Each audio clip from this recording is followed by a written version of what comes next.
हाय, मेरा नाम धीरज है और मैं पुणे का रहने वाला हूँ। मेरी उम्र 24 साल है। कद 5 फुट 11 इंच है। मैं जिम जाता हूँ, जिससे मेरी बॉडी काफी अच्छी और फिट है। मेरे परिवार में कोई नहीं है। जब मैं 10वीं में था तभी मेरे माँ पापा की मृत्यु हो गई थी। उस छोटी सी उम्र में ही मुझ पर दुखों का पहाड़ टूट पड़ा था, लेकिन मैंने हार नहीं मानी। इसके बाद मैंने अपने पापा की स्टील के बर्तनों की कंपनी संभाली। मेहनत रंग लाई और आज महीने का 9 से 10 लाख का मुनाफा आराम से आ जाता है। पैसा तो बहुत था, लेकिन जिंदगी में अकेलापन भी बहुत था। मेरी ये कहानी तब शुरू हुई जब मैं 22 साल का था। एक बार मैं एक काम के सिलसिले में बाहर गया था और बस से वापस पुणे आ रहा था। बस छूटने में समय था तो मैं अपनी सीट पर बैठे बैठे ही सो गया। थोड़ी देर में जब मेरी आँख खुली तो देखा कि पूरी बस खचाखच भरी हुई थी। मेरे बगल में एक लड़की बैठी थी। मैंने कनखियों से उसे देखा। वो बहुत ज्यादा सुंदर थी। मैं खिड़की से बाहर देखने लगा। रात के 8 बज रहे थे। तभी उसने मुझसे खिड़की वाली सीट मांगी। उसकी आवाज में थोड़ी घबराहट थी। वह बोली, प्लीज क्या आप मुझे खिड़की वाली सीट दे सकते हैं? मुझे थोड़ी घुटन हो रही है। मैंने बिना कुछ कहे सीट बदल ली। वो खिड़की की तरफ बैठी और मुझे धीमे से थैंक्स कहा।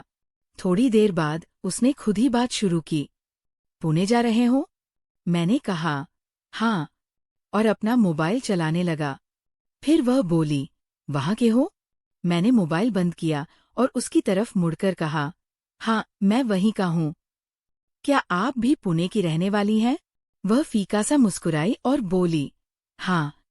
मैंने औपचारिकता निभाते हुए पूछा, आप पुणे में कहाँ रहती हैं? उसने एक गहरी सांस ली और बोली, अभी तक तो अपने पति के कंपनी के क्वार्टर में रहती थी, लेकिन अब कहीं और रहूंगी। मैं थोड़ा चौंका। मैंने पूछा, ये क्यों? उसकी आवाज भारी हो गई। मेरे पति की मृत्यु हो गई है। मुझे बहुत बुरा लगा। मैंने कहा, सॉरी।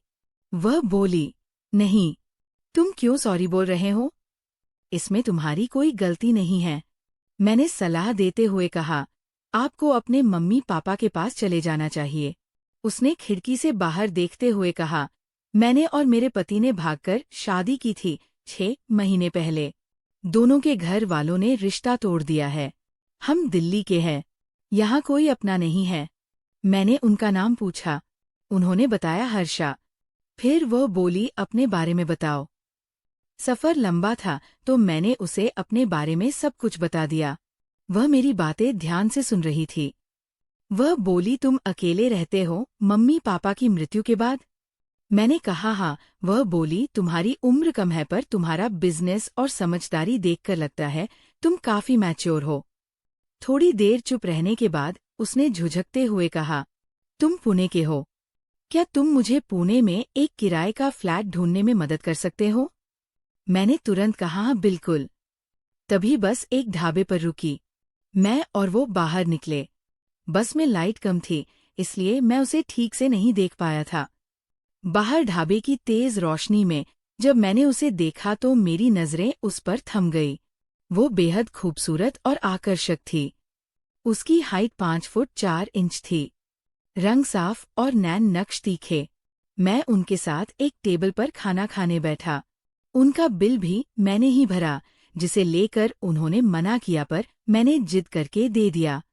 फिर हम बस में बैठे और पुणे पहुंचने तक रात 1 बजे तक बातें करते रहे। हम ऐसे बात कर रहे थे जैसे बहुत पुराने दोस्त हो। अगले दिन सुबह हम पुणे के बस स्टैंड पर उतरे। मैंने पूछा, आपका सामान कहाँ रखना है? अभी आप कहाँ जा रही हैं? वह जो पता बता रही थी, वह मेरी कंपनी के पास ही था। मैंने उनके साथ कैब में चलने को कहा। हम कैब में निकले। बातों बातों में मैंने उनकी उम्र पूछी। वह उस समय 24 की थी और मैं 22 का। उन्हें ड्रॉप करके अपना नंबर देकर मैं सीधा कंपनी चला गया। फिर घर गया, फ्रेश हुआ। लेकिन मेरे दिमाग में हर्षा ही घूम रही थी। मैंने हर्षा की इंस्टा आईडी चेक की। अकाउंट प्राइवेट था, लेकिन डीपी में वो बहुत प्यारी लग रही थी। शाम को मैं अपने वादे के मुताबिक फ्लैट ढूंढने लगा। हमारे इलाके में मुझे 20 लाख में एक फ्लैट बिकाऊ मिला। मैंने सोचा किराए पर भी मिल ही जाएगा। मैंने रात 8 बजे हर्षा को फोन किया। वह बोली, तुम मेरे क्वार्टर पर आ जाओ, यही बात करेंगे। मैं अपनी बुलेट लेकर उनके क्वार्टर गया। उन्होंने घर पर खाना बनाया था। वो 1 पीस ड्रेस में थी और सादगी में भी गजब ढा रही थी। खाना खाते हुए मैंने उन्हें कुछ फ्लैट्स के बारे में बताया। उन्हें कोई भी ऑप्शन पसंद नहीं आया। वह परेशान होकर बोली, फ्लैट ढूंढना और शिफ्ट होना बहुत बड़ा झमेला है। मुझे डर भी लगता है अकेले। मेरे घर में 3 कमरे थे और मैं अकेला रहता था। मैंने हिम्मत करके कहा, अगर आपको ठीक लगे तो आप मेरे घर में रह सकती है। मेरा घर काफी बड़ा है, 3 BHK। आप वहाँ गेस्ट की तरह रह सकती है जब तक आपको कोई अच्छी जगह ना मिल जाए। वो थोड़ी देर चुप रही, फिर बोली, दिक्कत तो नहीं होगी? मैंने कहा, बिल्कुल नहीं। अगले ही दिन वह अपना सामान लेकर मेरे घर आ गई। मैं घर पर था। जब डोरबेल बजी तो हर्षा खड़ी थी। उन्होंने घुटनों तक की एक ड्रेस पहनी थी और आंखों पर चश्मा था। वह काफी मॉडर्न और पढ़ी लिखी लग रही थी। मैंने उनका सामान सेट करने में मदद की। उन्हें नीचे का एक रूम दे दिया। कुछ देर बाद मेरी मेड आई। उसने हर्षा को देखा और मेरे पास आकर धीरे से बोली, भैया भाभी बहुत अच्छी है। मैं कुछ कहता उससे पहले वो काम करने चली गई। जब हम खाना खा रहे थे तो मैंने हंसते हुए हर्षा को बताया, मेड आपको मेरी वाइफ समझ रही थी। मैं भी मुस्कुरा दिया, नहीं, कोई प्रॉब्लम नहीं। हर्षा के आने से मेरे घर का माहौल बदल गया। उसे जल्द ही एक अच्छी जॉब मिल गई और वो वर्क फ्रॉम होम करने लगी। उसने कहा, अब से घर की जिम्मेदारी मेरी, तुम्हें खाने की या मेड की टेंशन लेने की जरूरत नहीं। दिन बीतते गए। रोज सुबह मैं जिम जाता और वो घर का काम और खाना बनाकर रखती। शाम को हम साथ खाना खाते और ढेर सारी बातें करते। मुझे वो अब पसंद आने लगी थी। मेरे मन में उनके लिए फीलिंग्स बढ़ने लगी थी। वह इतनी मॉडर्न होने के बावजूद घर को कितनी अच्छी तरह संभालती थी। ये बात मेरे दिल को छू गई। एक दिन वह बीमार हो गई। मैं पूरी रात उसके पास बैठा रहा, उसकी देखभाल की, डॉक्टर के पास ले गया। उस दिन उसे महसूस हुआ कि मैं उसकी कितनी परवाह करता हूँ। हमारी दोस्ती अब प्यार में बदल रही थी। बस इजहार करना बाकी था। कुछ महीने बीत गए। एक दिन मुझे अपने दोस्त की शादी में जाना था। मैंने हर्षा से पूछा, साथ चलोगी? वह बोली, पर मैं किस हैसियत से चलूंगी? मैंने कहा, मेरी खास दोस्त बनकर प्लीज मना मत करना। वो मान गई।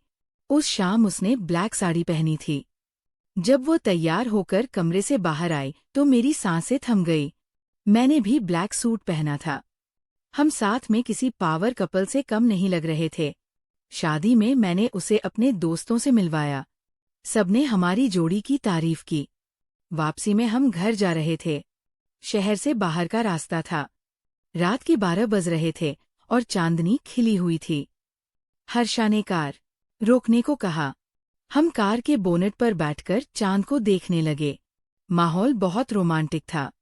मैंने उसका हाथ अपने हाथ में लिया और कहा, हर्षा, तुम आज बहुत खूबसूरत लग रही हो।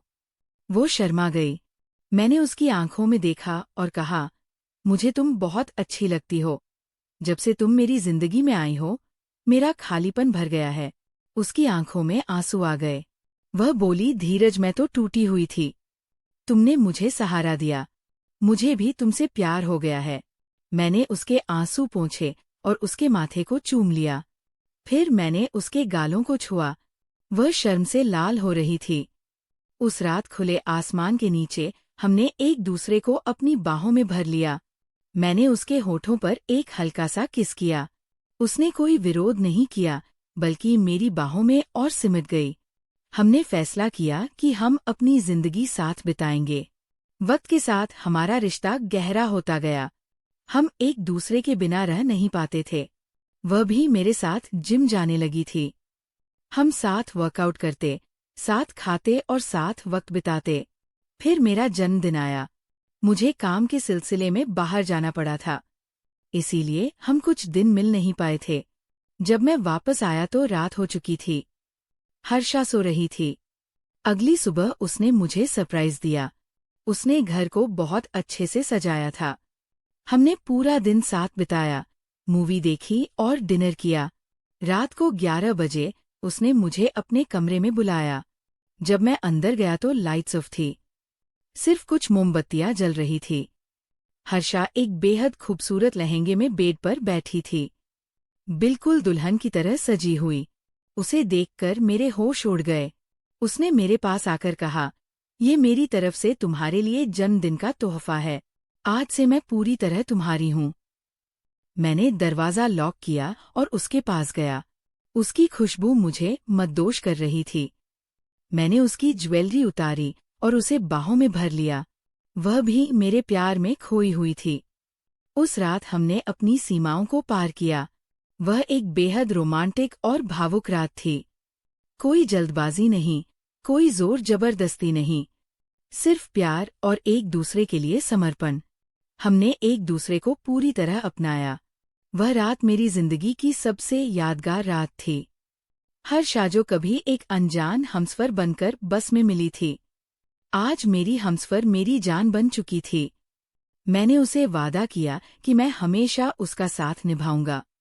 और इस तरह एक बस के सफर ने हम दो अकेले लोगों को एक कर ये घटना जो मैं आज आपको बताने जा रहा हूँ, इसने मेरी जिंदगी को हमेशा के लिए बदल दिया।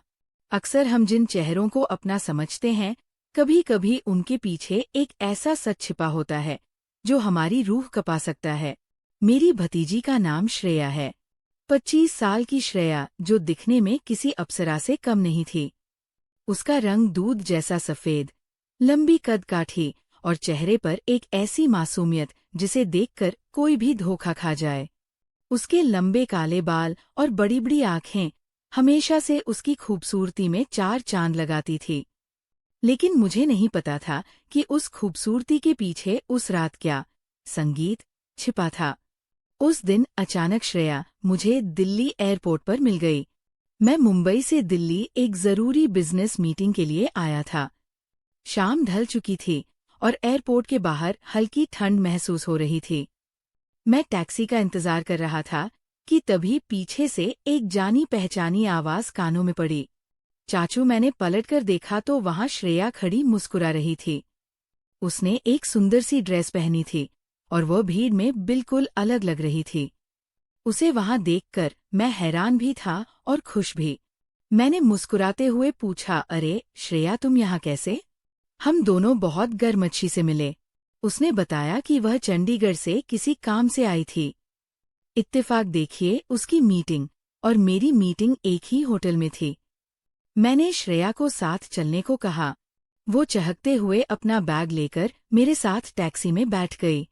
टैक्सी होटल की तरफ चल पड़ी, लेकिन रास्ते में मुझे कुछ अजीब महसूस होने लगा। श्रेया, जो बचपन से बहुत बातूनी थी, आज एकदम खामोश थी। वो बार बार खिड़की से बाहर अंधेरे को घूर रही थी। मैंने माहौल हल्का करने के लिए पूछा, घर पर सब कैसे हैं? उसने मेरी तरफ देखे बिना ही बहुत धीमी आवाज में जवाब दिया, संगीत, सब ठीक है, बस सब बदल गया है। उसकी आवाज में वो खनन नहीं थी, बल्कि एक अजीब सा सूनापन था। हम होटल पहुंचे और फटाफट तैयार होकर अपनी अपनी मीटिंग्स में चले गए। शाम को करीब 6 बजे मैं अपनी मीटिंग खत्म करके रूम में वापस आ गया। मैंने देखा कि श्रेया अभी तक नहीं आई थी। थकान के कारण मैं फ्रेश होने चला, संगीत गया। जब मैं बाथरूम से बाहर निकला तो मैंने देखा कि कमरे की लाइट थोड़ी डिम धीमी थी और श्रेया सोफे पर बैठी थी। वह बिल्कुल वैसे ही बैठी थी जैसे कोई बुद्ध हो। मैंने उसे आवाज दी, श्रेया, तुम कब आई? उसने धीरे से सिर उठाया। उसकी आंखों में एक अजीब सी लाली थी।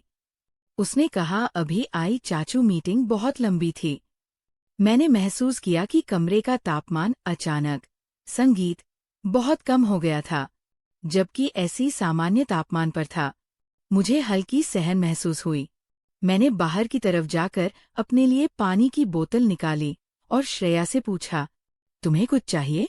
श्रेया ने एक अजीब सी मुस्कुराहट के साथ कहा, मुझे प्यास नहीं लगती चाचू। उसकी बातें और उसका व्यवहार मुझे असहज कर रहे थे। संगीत। वो सोफे से उठी और कमरे में टहलने लगी। उसकी चाल में एक अजीब सा भारीपन था। वो कमरे के शीशे के सामने जाकर खड़ी हो गई और खुद को निहारने लगी। फिर उसने शीशे में मेरी परछाई को देखते हुए कहा, चाचू, क्या आपको याद है वो एक्सीडेंट? मैं चौंक गया। मैंने पूछा, कौन सा एक्सीडेंट श्रेया? उसने पलटकर मेरी आंखों में देखा। उसकी नजरें इतनी तीखी थी कि मैं अपनी जगह से हिल नहीं पा रहा था। वो बोली, वही जो 3 साल पहले चंडीगढ़ हाईवे पर हुआ था। मेरा दिल जोर से धड़कने लगा। मुझे कुछ समझ नहीं आ रहा था कि वो किस बारे में बात कर रही है। तभी मेरे फोन की घंटी बजी। सन्नाटे में फोन की घंटी किसी धमाके जैसी लगी। मैंने देखा तो मेरी भाभी श्रेया की माँ का फोन था। मैंने कांपते हाथों से फोन उठाया और अपनी नजरें श्रेया पर जमाए रखी। मैंने फोन पर कहा, हाँ भाभी, बोलिए। संगीत। श्रेया मेरे साथ ही है। हम होटल में हैं। फोन के दूसरी तरफ कुछ पलों की खामोशी रही और फिर भाभी की चीख सुनाई दी। वो रोते हुए बोली, समीर, तुम ये क्या कह रहे हो? तुम होश में तो हो? मैंने घबराते हुए कहा, क्या हुआ भाभी? मैं सच कह रहा हूँ। श्रेया अभी मेरे सामने कमरे में खड़ी है। भाभी की आवाज अब डर और दर्द से भर गई थी। समीर, श्रेया का देहांत तो 3 साल पहले उसी कार एक्सीडेंट में हो गया था। तुम भूल गए आज उसकी। संगीत। बरसी है। मेरे पैरों तले से जमीन खिसक गई। मेरे हाथ से फोन छूटकर कालीन पर गिर गया। पसीने से तरबतर होकर मैंने धीरे धीरे अपना सिर ऊपर उठाया और सामने देखा। वहां कोई नहीं था। संगीत। सोफा खाली था। वो बैग जो श्रेया लाई थी वह भी गायब था। कमरे में सिर्फ मैं अकेला था और ऐसे की सनसनाहट गूंज रही थी। मेरा गला सूख। संगीत। गया। क्या मैं सपना देख रहा था या वो मेरा वहम था? तभी मेरी नजर बाथरूम के बड़े शीशे पर पड़ी। मेरा खून जम गया। शीशे पर लाल लिपस्टिक से कुछ लिखा हुआ था।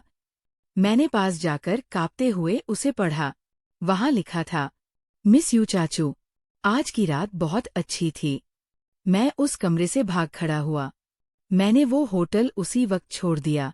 आज भी जब मैं उस रात के बारे में सोचता हूँ तो सिहर उठता हूँ। क्या वो वाकई श्रेया थी जो अपनी बरसी पर मुझसे मिलने आई थी, या वो कोई और शक्ति थी जिसने उस रात मेरा इम्तिहान लिया? ये सवाल आज भी मेरे साथ है। ओम।